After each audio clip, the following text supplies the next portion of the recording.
श्री जगदीश प्रसाद गुप्ता छत्तीसगढ़ शासन में chief engineer के पद से रिटायर होने के बाद श्री द्वारिका महाराज स्मृति न्यास के तत्वाधान में श्री द्वारिकाधीश एवं बागेश्वर महादेव मंदिर का वर्ष 2005 में अपने पुत्रों इंजीनियर कुंजन गुप्ता और भुवन गुप्ता के सहयोग से अवंती विहार रायपुर छत्तीसगढ़ में निर्माण करवाया।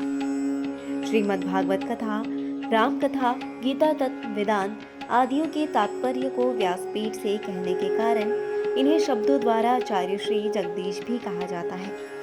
अपना संपूर्ण जीवन परमात्मा की सेवा में दे दिया। आपने परमात्मा भगवान श्री द्वारिकाधीश के दिव्य गुणों और कर्मों को लेकर अभी तक 15 ग्रंथों की रचना की है। इन सभी ग्रंथों को भारतवर्ष के जगत गुरु और महापुरुष संतों के द्वारा आशीर्वाद प्राप्त हुआ है। इनमें से श्वेता स्वरूप उपनिषद, श्री राम कथा अमृत से अनमोल, मुंडक उपनिषद, कथा उपनिषद, सरलतम बोध, इन पुस्तकों पर उनके सारे प्रवचन यूट्यूब पर अपलोड कर दिए गए हैं। किताबों का नाम डालकर लिंक ओपन करके आप उसका आनंद उठा सकते हैं।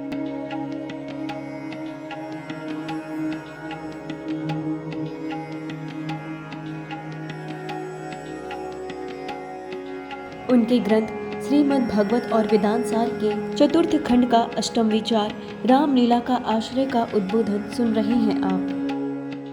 हरि ओम। योगाय योगपदये योगेश्वराय गोविंदाय नमो नमः। विश्वाय विश्वपतये विश्वेश्वराय गोविंदाय नमो नमः। सर्वाय सर्वपतये सर्वसंभवाय गोविंदाय नमो नमः। सच्चिदानंद रूपाय विश्व उत्पत्ति आदि हेतवे तापत्रय विनाशाय श्री कृष्णाय वयं नमः। हरे राम राम राम हरे हरे, हरे कृष्ण कृष्ण कृष्ण हरे हरे।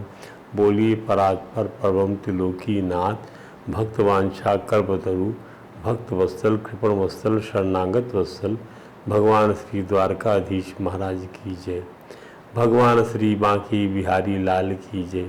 भगवान श्री राज बिहारी लाल की जय। भगवान श्री राधा दामोदर नाथ की जय। भगवान श्री राधागढ़ सरकार की जय। श्री सद्गुरु भगवान की जय। समस्त गुरु भगवान की जय। श्री चैतन्य महाप्रभु जी महाराज की जय। देवर्षि नारद जी महाराज की जय। भगवान श्री व्यास जी महाराज की जय। परम भागवत भगवान श्री सुखदेव जी महाराज। जय जय श्री राधे, जय जय श्री श्याम। आज हम गोपी गीत के तीसरे पायदान की बात आपसे करेंगे, जहाँ गोपांगनाएं गाती हैं और ये कहती हैं ठाकुर जी से, एक महानायक की छवि देखती हैं अपने ठाकुर जी में। वो महानायक की, एक ऐसा नायक जो केवल और केवल संसार को बनाता है, पालता है, संहार करता है और लीला करता है। विश्व उद्भव स्थिति लयेषु निमित्त लीला रासाय तेनम इदम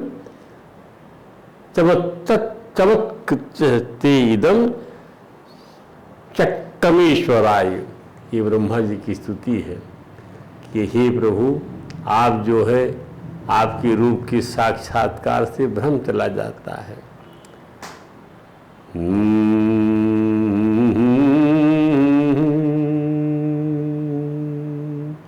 सस्व स्वरूप मासैव निपीत भेदम।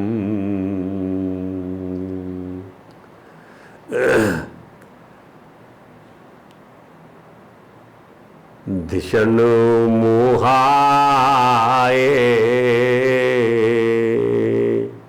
निमित भेदम। मोहाय धिषण आत्माय निमित भेदम। सस्वद मासैव सस्वदमहसैव निपीत भेदम् सत्सत महसैव निपीत भेदम। उससे क्या होता है? मोहाय मोहाय धिषण नमः परस्मै विश्वोद्भव विश्वोद्भव विश्वोद्भव स्थिति लयेषु निमित्त लीला रासाय तेनम इदम चक्रमेश्वराय। हे प्रभु, आप ये लीला करते हैं, संसार में रासाय रास करते हैं अपने लिए। ये जो है ये लीला का मैदान बनाते हैं संसार। क्या इसके निमित्त जो लीला करते हैं आप, और आपके स्वरूप का जब साक्षात्कार, जब द्वैत खत्म हो जाता है, सत्सद स्वरूप महसैव निपीत भेदम मोहाय धिषण नमा परस्मय्य। इतनी अच्छी स्तुति किया, उसके बाद इसको लिया है। तो वो अपनी महानाय की छवि देखती हैं और कहती हैं प्रभुआ से कि आप बालाओं को बड़े बड़े राक्षसों, बड़ी बड़ी राक्षसी विपदाओं से क्यों बचाया था। तो अपने तीसरे पैदान में गोपनीताएं कहती हैं ठाकुर जी से,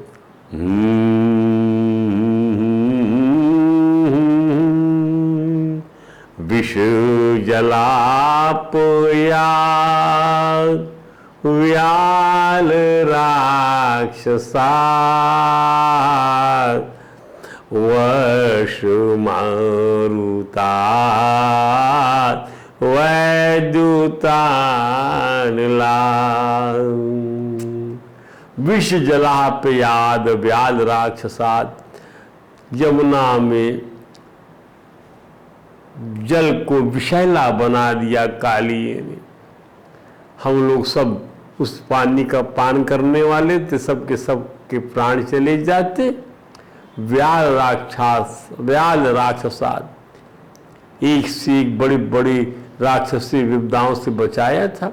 वर्तमानता जब इंद्र ने वर्षा किया हाथी की सूंडों से बढ़कर बड़ी बड़ी मूसलाधार वर्षा से, गिरिराज गोवर्धन जो ब्रज में पानी गिरा तो उसकी वजह से सारे ब्रज में अंधड़ आंधी तूफान ओले, क्या स्थिति थी उस गांव की। आपने हमको उससे बचाया। और बिजली कड़क रही थी, लोग ठिठुर रहे थे, तब आपने पूरा पहाड़ ही उखाड़ दिया। और उस पहाड़ के उखाड़ने से जो नीचे गर्त बनी उसके फाउंडेशन की, उस गर्त में न पानी आ सकता था, न हवा चल सकती थी, और बहुत साफ सुथरा वो सब बैलगाड़ियों से पूरा गांव का गांव वहाँ आ गया, एक्सेस ले लिया। और छत्ता सरी का वो टंग गया वो पहाड़, छाता बन के ठाकुर जी ने उसको ऐसे अपनी उंगलियों में रख लिया। फिर विश्वमयात्मजात विश्वतो भया, बड़ी बड़ी राक्षसी विपदाओं से बचाया, कई असुरों को मारा। तो ऋषभ ते वयम, हे ऋषभ तुमने हमारी रक्षा किया। हर बार अजगर का रूप बनाया, अघासुर का वध करके हमको बचाया। घोर संकटों से यथा यमुना जी की विषैले जल से होने वाली मृत्यु से बचाया, काली नाग के फनों को कुचल कर बचाया है।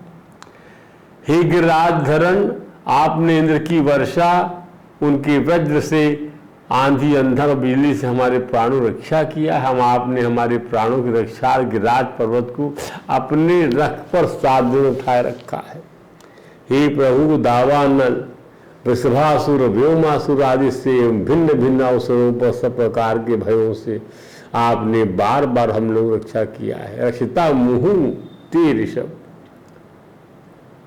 आपने गोपी गीत की तीसरी पायदान में गोपियों के वियोग को स्वयं पर घटाएं, अपने में घटाएं। हम क्या वियोग था उनका, कैसे लग रहा है भगवान के बिना उनको, तभी हम समझ पाएंगे इसका लक्ष्यार्थ। अरे समस्त जीवों के संयोग का अनुभव बहुत कम होता जीवों को, जीवों के संयोग का। जब ऐसा मालूम पड़े कि ईश्वर हमें मिला है, भगवान हमें मिला है, किसी भी रूप में मिला है, क्या निराकार रूप में, साकार रूप से, प्रीतम रूप से मिला है क्या? परंतु वेद तो कहता है कि वह मिला मिलाया है। वेद कहता है वह मिला मिलाया है। तब किसी भी तरह से यह प्रतीत हो जाए कि वर्तमान में हम ईश्वर से जुदा नहीं है, वह मिला मिलाया है। ध्यान ये, ओम न आत्मा जया न मर्षति न ऐधते असौ न क्षीयते समन विद्य व्यभिचारणा में। ये आत्मा कभी मरता नहीं, न आत्मा जजान, न मरिष्यति न मरेगा, न ऐधते न बढ़ेगा, न क्षीयते, जैसे परिवर्तनशील वस्तुएं जो है नष्ट होने वाली, वैसा नहीं है कि क्षण से बदलने वाला है। यह और क्या, सर्वत्र सस्वद पाय उपलब्धि मात्रम, सर्वत्र सस्वद शाश्वत उससे विराजमान है। अनुपलब्धि पाने की जरूरत नहीं है, मिला हुआ है। प्राणो यथा इंद्रिय बले विकल्पतम, जैसे प्राण जो है हर जगह है, पूरे शरीर में कहीं पर भी आप चिकुटी काट दीजिए प्राण का अनुभव हो जाएगा आपको। एक ही जगह थोड़ी है प्राण, प्राण सर्वत्र है। उसी प्रकार से तो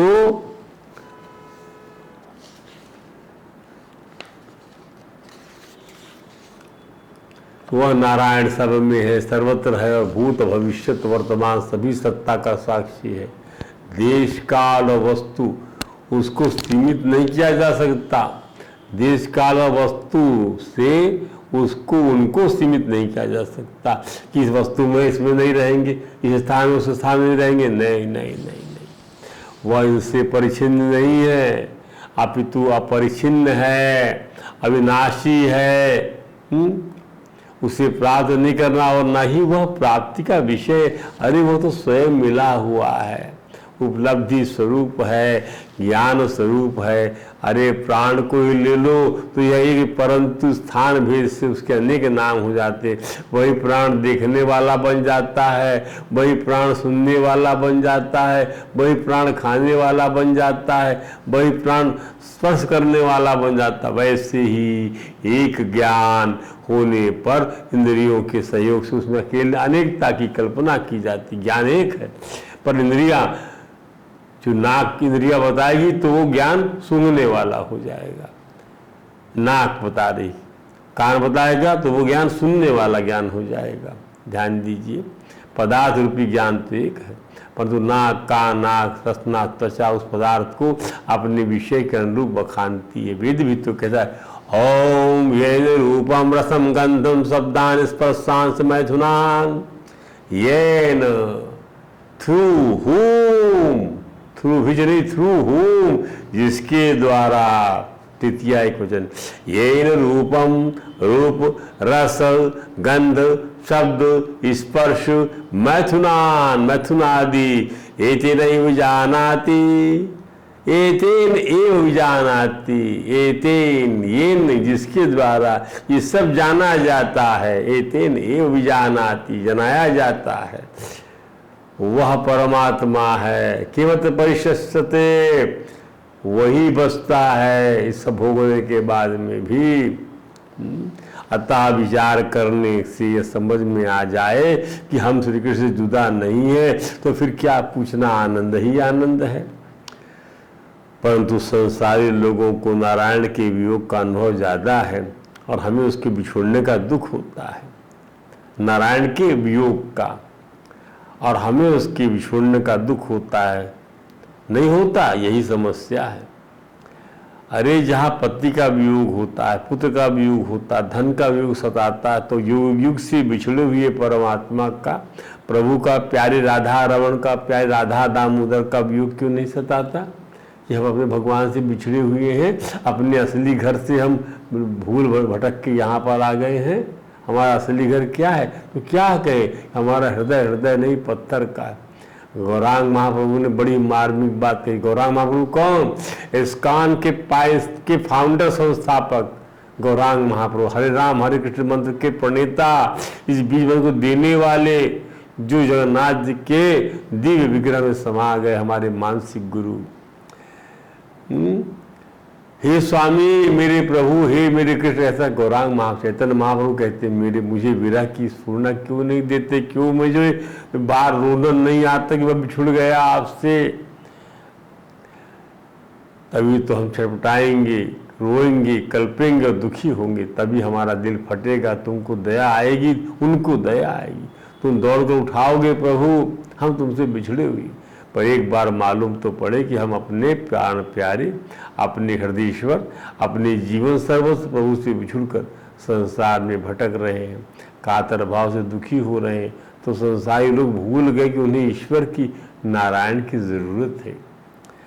इसे भूलकर बेईमानी से पैसे के अर्जन में लग गए, जुआ मदिरा के सेवन में लग गए, कंचन और कामनी को भोगने में लग गए, अनाचार व्यभिचार में लग गए, लड़ाई झगड़े में लग गए, तो हिंसा द्रोह हत्या करने लग गई। कदाचित ऐसा इसलिए भी करने लगते हैं जब आसपास देखते हैं कि पैसे वाला दिन भर जुआ खेलता है परंतु नारायण का नाम नहीं लेता।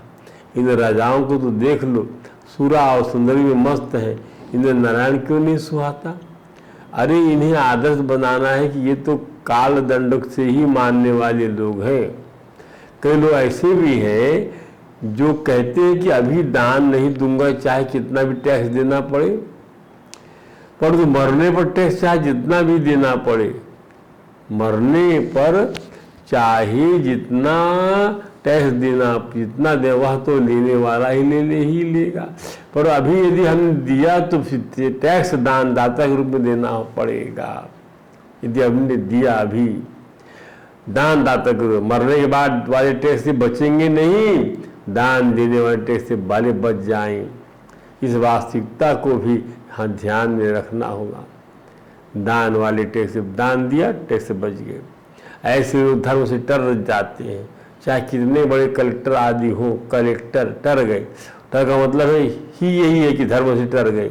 अरे इसमें लोभ ही तो कारण हुआ ना कि मरने के बाद देने वाले टैक्स के लिए राजी हो गए, और दान देने पर जो सुख मिलता है उसका टैक्स देने पर राजी नहीं हुए। चित्त की कंजूसी के सिवाय इसमें और क्या कारण हो सकता है? इसलिए भजनानंद जी को, साधक को, प्रभु के सेवक को, भक्त को इन लोगों के पीछे चलने की कतई कोशिश नहीं करना चाहिए। हमें तो सिर्फ यही देखना है कि चित्त में नारायण की प्राप्ति के लिए कभी वेदना, पीड़ा तरफ होती है कि नहीं, यह फीलिंग बड़ी भारी चीज है। जन्म कोटि सुकृतई न लभ्यते, जन्म कोटि कोटि कोटि जन्म हो जाते हैं सुकृतई, और कोटि कोटि और सुकृतई है, सुकृत से भी वो प्राप्त नहीं होता। कोटि कोटि जन्म के सुकृत पुण्य भी से प्राप्त नहीं करा सकते। ऐसा है पूरा मंत्र। ओम कृष्ण भक्ति रस भाविता मति क्रियताम यदि कुतो अपि लभ्यते। कृष्ण भक्ति रस भाविता मति ही क्रियताम यदि कुतो, कहीं मिलती है यह कृष्ण रस से बुद्धि, कृष्ण रस से बुद्धि खरीद लो जहाँ कहीं भी नहीं मिलती हो। कृष्ण भक्त रस भाविता मति ही क्रियताम, खरीद लो यदि कुतो अपनी लभ्यते तत्र मूल्यम लौल कैवल्यम, उसका तो मूल्य केवल उसको लेने की व्याकुलता है बस। तत्र मूल्यम अपनी लौल कैवल्यम जन्म कोटि सुकृतई न लभ्यते, कोटि कोटि जन्म के सुख से प्राप्त नहीं होता, उसका मूल्य है लौल कैवल्यम, उसको लेने की व्याकुलता कृष्ण से मिल जाए। क्या मंत्र है? कृष्ण मति भक्ति रसा मति, ऐसी मति जो कृष्ण रस से भरी हुई है। कृष्ण भक्ति रसामति क्रियताम क्रियताम यदि कुतोपि लभ्यते। कृष्ण भक्ति रसमती क्रियताम क्रियताम कुतो अपि लभ्यते तत्र मूल्यम अपि लाल कैवल्यम। तत्र मूल्यम अपि लाल कैवल्यम जन्म कोटि सुकृतै ना लभ्यते। क्या बात है, क्या बात है इस मंत्र में। कोटि कोटि जन्मों के सुकृत भी उस रस को नहीं दिला सकते, उसका कोई मोल नहीं है पुण्यकृत का। कहीं यदि ये है तो केवल व्याकुलता है, व्याकुलता मिल जाए, भगवान की भक्ति का रस मिल जाए, खरीद लो, वो व्याकुलता पैदा कर, उसका मूल्य है व्याकुलता विरह। अरे परंतु यह कोटि कोटि जन्मों के पुण्य से ही नहीं मिलता, अर्थात जब किसी प्रेमी का संग मिलेगा तब इसकी प्राप्ति होगी। था गोपिका नाम, प्रेम में तो गोपियों को ही आदर्श माना गया है। कृष्ण के विरह में गोपियों के हृदय की जो दशा होती वही दशा हमारे हृदय की भी हो जाएगी। तो गोपियों ने व्याकुलता का जो है, व्याकुलता की भक्ति दिया है, विरह की भक्ति दिया है ठाकुर जी को पाने के लिए, जिसका कोई मोल नहीं है। कहीं मिलती हो तो ले लो। उद्धव को यही भक्ति कृष्ण भक्ति रस की बुद्धि प्राप्त करने के लिए उन्होंने भेजा था वृंदावन। ध्यान दीजिए, मिलती नहीं कहीं पर भी, उसके लिए व्याकुलता चाहिए, रहा नहीं जाता है। इतनी उम्र में भगवान हमसे वही कराते चले जा रहे हैं, आनंद ही आनंद है। उक्त पायदान में, इस तीसरे पायदान में ऋषभ ते वयम रखिता मुँह में गोपियों ने अपनी विरह की दशा को गाया है। गोपियां भी अनेक हैं, अरबों खरबों में। किसी के चित्त में दीनता आई, किसी के चित्त में प्रेम आया। जिनके चित्त में दीनता आई तो गाती, जब जब संकट आयो है ही जो बिहारी जी आपने ही हमारा प्राण आय बचाए थे। आज भी हमें आपको योगाय मार रहे हो है, जो इन दुखन से जागा है। इस विरहासुर से तो आप ही बचा सकते हो। आपका दर्शनामृत, आपका रूपामृत ही हमारे प्राण बचा सकता है। ये तो एक भाव हुआ। एक महात्मा गोपियों की विरह का एक और भाव बताते, आइए उस भाव का भी आनंद ले।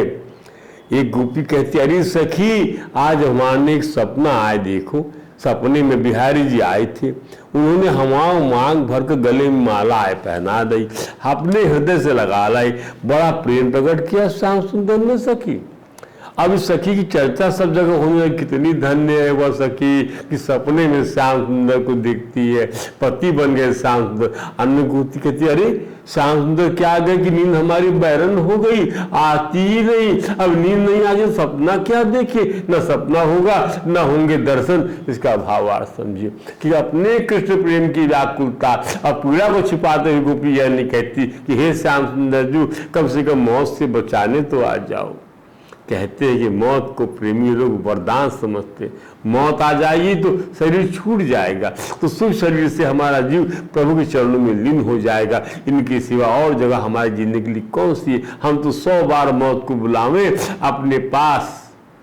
अरे काली नाक के जहर से मर जाती तो सभी यही कहते हैं ना कि काली नाक का जहरीला पानी पीने से ग्वाल बाल बछड़ी गोपी आदि मर गए। बिहारी जी को कलंक तो नहीं लगता कि उनके विरह से हमारी जान ले ली, चलो काली को छोड़ दे। तो अघासुर अजगर बनकर आया था, हम तो उसके भीतर उस शरीर में समा ही गए थे, तभी मर जाते तो अच्छा था। कम से कम बिहारी जी को कलंक तो ना लगतो कि ब्रजवधू उनके विरह में मर आई गई आदि आदि।